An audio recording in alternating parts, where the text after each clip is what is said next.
আমরা রোজ 50 জন রোগী দেখি, প্রতি মাসে 1000। 80% কানের ক্যান্সার বেসুরো গান শোনার জন্য হয়। এটা ভগলুর গল্প।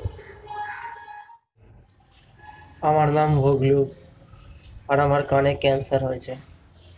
ডাক্তার বলেছে অপারেশন করাতে হবে, তাহলেই আমি ভালো হতে পারবো। তা কি করে হলো কি করে?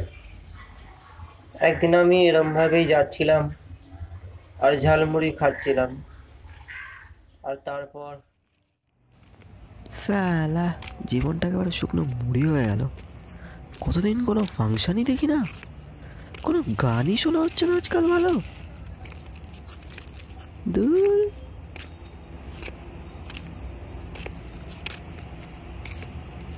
কেমন আছেন সবাই বলুন? আর রানীকে এখানে দেখে কেমন লাগছে? কি কেমন লাগছে রানীকে দেখে এখানে? ভালো লাগছে তো? আচ্ছা, আজকে আপনারা কারা কারা বলুন তো মিস করেছেন রানী রাসমণি? অনেকেই তো মনে হয় মিস করেছেন। কালকে কিন্তু তারা অবশ্যই দেখে নেবেন রানী রাসমণি। আর বড়দেরকে আমার প্রণাম, আর ছোটদের অনেক অনেক ভালোবাসা। আপনারা আশীর্বাদ করুন যাতে রানী তার ব্যবসা সংসার দুটোই খুব ভালোভাবে সামলাতে পারে। আর দিতিপ্রিয়া, মানে আমার নিজের নাম হলো দিতিপ্রিয়া, দিতিপ্রিয়া যাতে পড়াশুনো আর কাজ খুব ভালো করে সামলাতে পারে।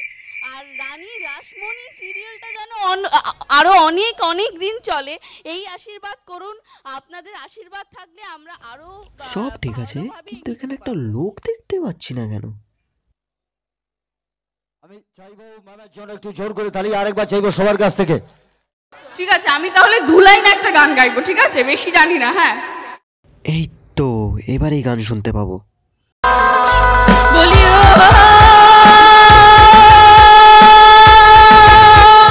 কলঙ্কিনী রাধা,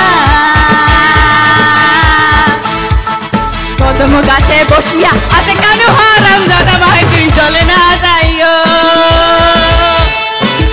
ভাই তুই চলে না যাইও, ভাই তুই চলে না যাইও।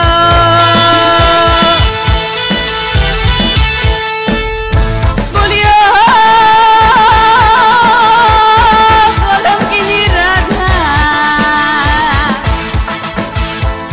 কদম গাছে বসিয়া আছে কানু হারাম দাদা, ভাই তুই চলে না যাইও, ভাই তুই চলে না যাইও, ভাই তুই চলে না যাইও।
কলঙ্কিনী রাধা,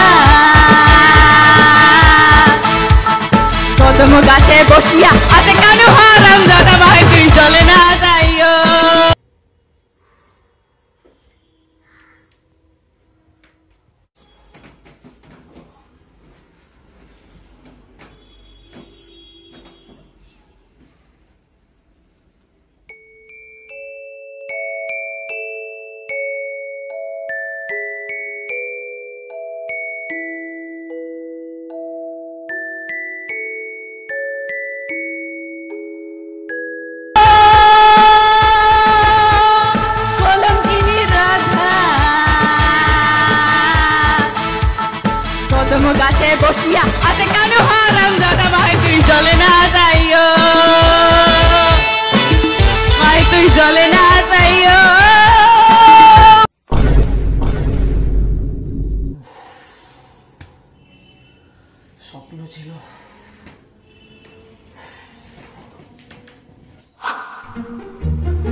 যে হচ্ছে আমার সাথে ধুর।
আর তারপর যখন আমার জ্ঞান ফেরে আমি নিজেকে এখানে পাই, ডাক্তাররা বলে আমার কানে ক্যান্সার হয়েছে।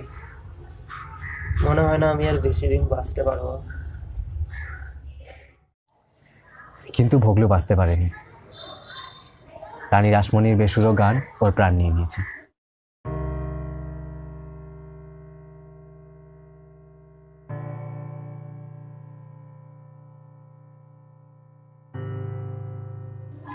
ঢিনচাক পূজা, রোদ্দুর রয়, রানী রাসমণি এদের মতো বেসুরো গান স্বাস্থ্যের পক্ষে প্রচণ্ড ক্ষতিকর এবং কোনো কোনো ক্ষেত্রে প্রাণঘাতী।